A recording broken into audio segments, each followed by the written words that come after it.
This is truly the scariest and most horrible thing that has ever happened to me. I've never been so petrified in my life, and to this day I still don't know who that man was, what he was trying to do, or if he's still where I saw him. Also, I'm sorry for how long the geographical description is. I just want everyone to understand how secluded I was when this happened, and how badly it could have ended if it wasn't for my parents. So I was back home for the summer for the first time in a year after starting uni. Our home was, still is too, just outside of a small town with forests all around. There was also a small man-made lake, which was diverged from the river that ran for miles through the forest and ramified into a few streams east of the lake. Near my home, there was a small grassy path that led to the river following a stream. It was a long walk, but one I used to go on often as a kid. I knew the forest there well. I knew where I could cut through dense trees to meet the stream and stuff. The walk I go on always led me off the path, which turned northwest slowly, so away from the stream, and then took a sharp turn to the west after a few miles' walk, at which point the stream was hidden quite deep into the forest. I'd continue to walk north and follow the stream through the forest to get to the river, then follow the river west to get to the lake. It's easy to get lost in these forests for sure, because the terrain isn't just a slope down to the water. It goes up and down, and you end up completely surrounded by trees. I'd spent many days wandering around there alone, or with my dad over the span of like 18 years, and we never saw anybody else in the forest. I went there twice that summer too, both times alone-ish I would say. The first time I left in the morning, I walked along the pathway from the stream to the sharp bend, and then come back into the forest. I reached the stream after an hour or so, and as I was running my hands in the water, I heard a bell from far away, coming from the north. Something was making a bell ring fervently and periodically, which obviously I found strange. I listened well, wondered if it was just a lost hunting dog, and started moving towards the sound. Yes, I know, I'd be the first person to die in a movie, but I was heading north anyway, so what the heck, right? I realized that it couldn't have been an animal pretty quickly though, because I could tell the bell was too heavy, because of how clear the sound was, to be on a collar. I kept moving though, and the bell was moving away from me. It stopped completely after 5 minutes. The stream wasn't big enough or strong enough to carry a bell. That could have been enclosed in a tin or something, I suppose. And the river was too far still. I thought of everything, but nothing explained the sound. Well, apart from one obvious thing, which I just didn't feel comfortable with for some reason. I knew, too, that it had to have been a person. I stopped thinking about it, and I just walked on normally, until I found a badger, a dead one, carefully decapitated. It had obviously been done with a knife. It was fairly fresh, and the body was still limp, and there wasn't too much smell coming from it.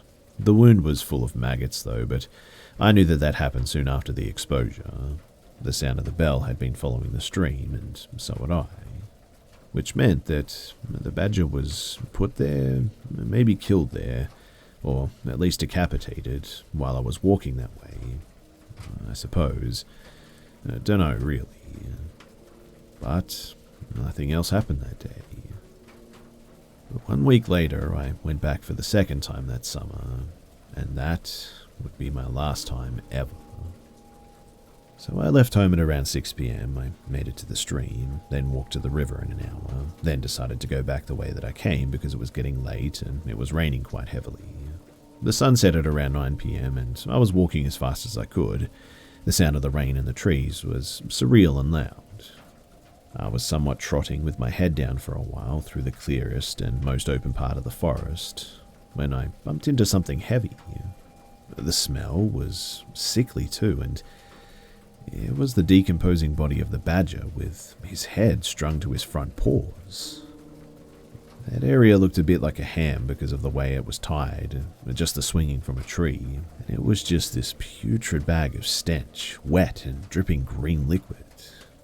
I started gagging. I couldn't help it. I had some sort of mucus-textured fluid in my hair too, and it was just repulsive. At first, I just sort of stared at it, slightly gobsmacked. Then I started fidgeting violently because I felt like I was drenched in its juices. I was soaking from the rain too, but my senses became confused.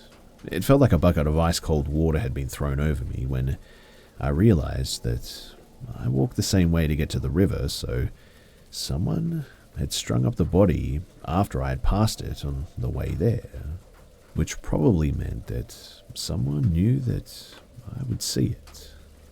So, was someone watching me and running through the forest? Were the faint sounds of branches breaking around me not animals?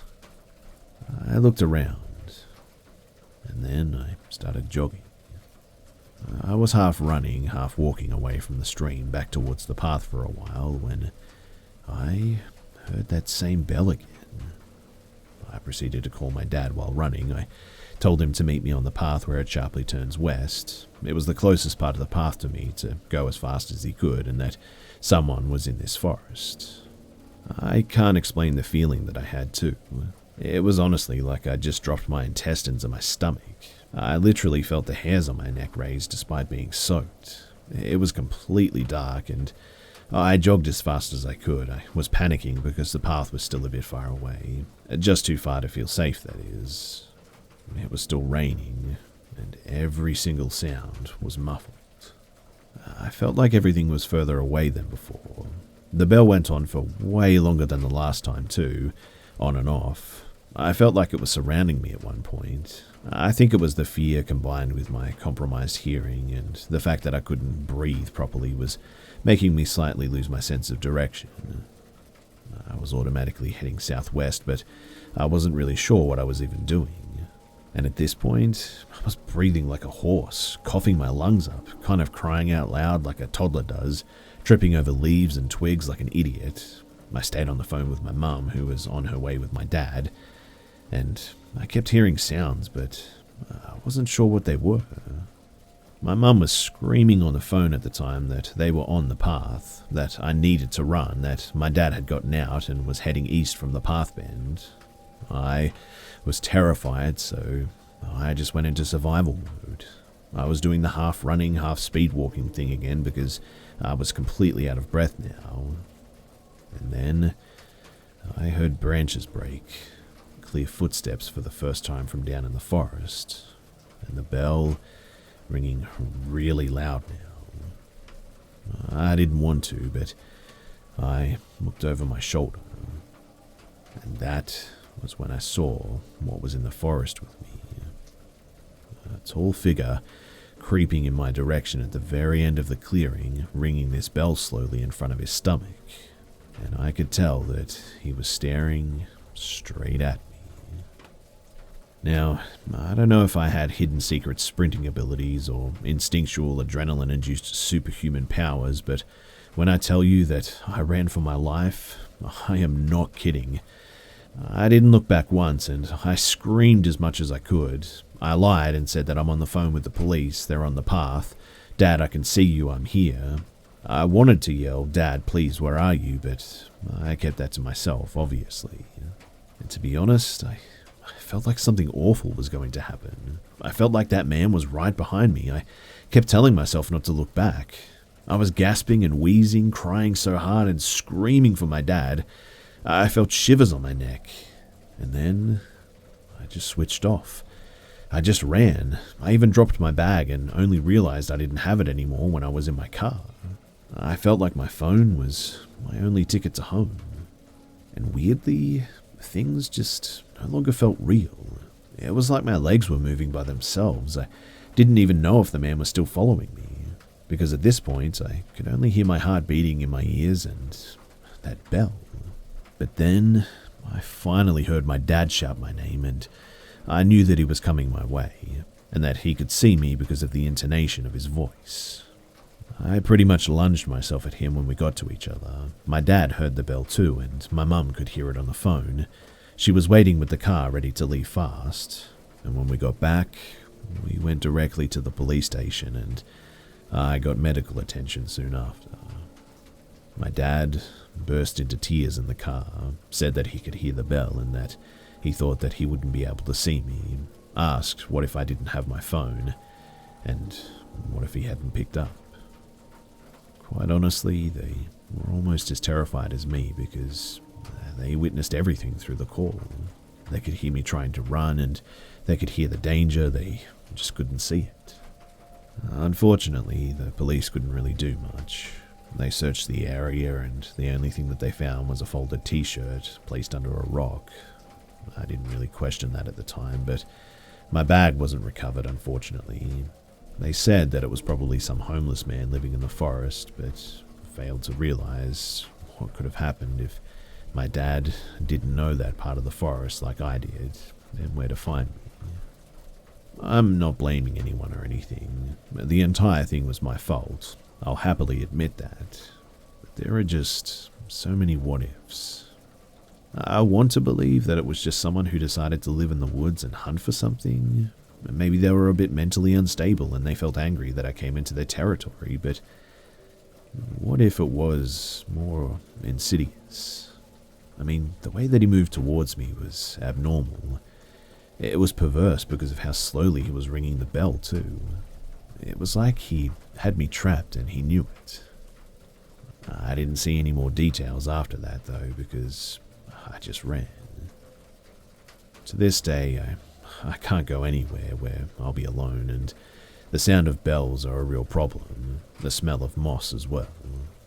My parents, and probably Steve Jobs too, saved my life that day.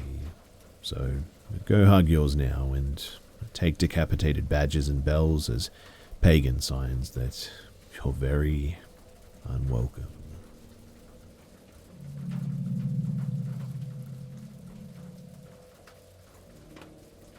So, I was born with really beautiful eyes, just like my mum's. My eyes are dark blue on the outside, but on the inside they're like a light blue, different shades basically, and I also have a bit of brown around the pupils. So, I work at a gas station just off the main highway in Canada, so I meet a lot of different people. Some are creepy and some are okay. I've had older men look at me and ask if my eyes were real and if they could have them. Not that creepy, right? But then there was this one guy that just took it a little too far. So I was out doing some chores around the gas station like normal. It was extremely early and the sun hadn't popped up yet. My partner was inside, but he kept watching over me. Due to me being the youngest and a certain encounter that I had, my co-workers tend to be protective of me. He was watching me through the large windows, but there was a section where he couldn't see me, the dumpster. So I happened to be in this section just cleaning up garbage when I saw a guy with a plastic bag walk up and tossed it in the dumpster. I have a habit of looking at the person who walks close to me, and when I looked at him, he must have noticed my eyes. The light outside was pretty strong, I'll admit. And he says to me, "Are your eyes real?" I say, "Yeah," trying to continue to work. And he says, "Wow, they're beautiful," walking closer to me. I say, "Thanks," feeling uncomfortable once again, but I'm used to this. And then he says, "Can I have them?" I let out a small chuckle thinking that he was joking, as a lot of people did. But when he didn't laugh and he just stared at me, I began to feel a little bit uneasy. So I stopped what I was doing and I turned to leave, and that's when he grabbed my arm. "No, I want your eyes. Sir, please let go of me. Oh, come on, I want to stare at those eyes forever. Sir." I tried to free my arm from him, but he happened to be stronger than me and didn't let go. "Please, just let go of me." I did another tug, and I finally freed myself from him, and I ran inside. I told my partner what had happened, but when he went outside to confront the man, he had disappeared. I honestly don't know if he was just on drugs or if he was crazy, and honestly, I don't want to find out. To some, this might not be bad, but to me, it was definitely creepy. I mean, yeah, sure, I've had people comment about my eyes, and people jokingly ask for them. My co-workers did the same when we first met, but this guy seemed serious.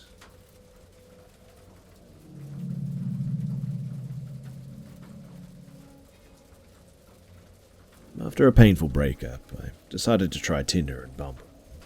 I'd gone on a few dates on both, and everything went fine. This one guy on Tinder seemed nice enough, and he was attractive and intelligent, and a school teacher in the area too. We talked for about 2 weeks before the idea of a date came up, but he said that he'd been in a recent auto accident leading to a concussion. He was thus advised against unnecessary driving for at least a month, and as a person in the medical field, this actually checked out to me. We talked for about 2 months as he was healing, and then finally had our date. We had lunch at a place that he picked. It was fine, and the food was good, and the alcohol selection was nice. He was rude to the waitress, which put him in the negative, along with his MySpace photo angles.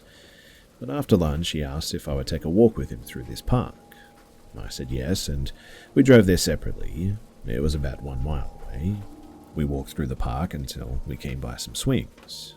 I beelined for them because I love swings, and there was nobody else in the park.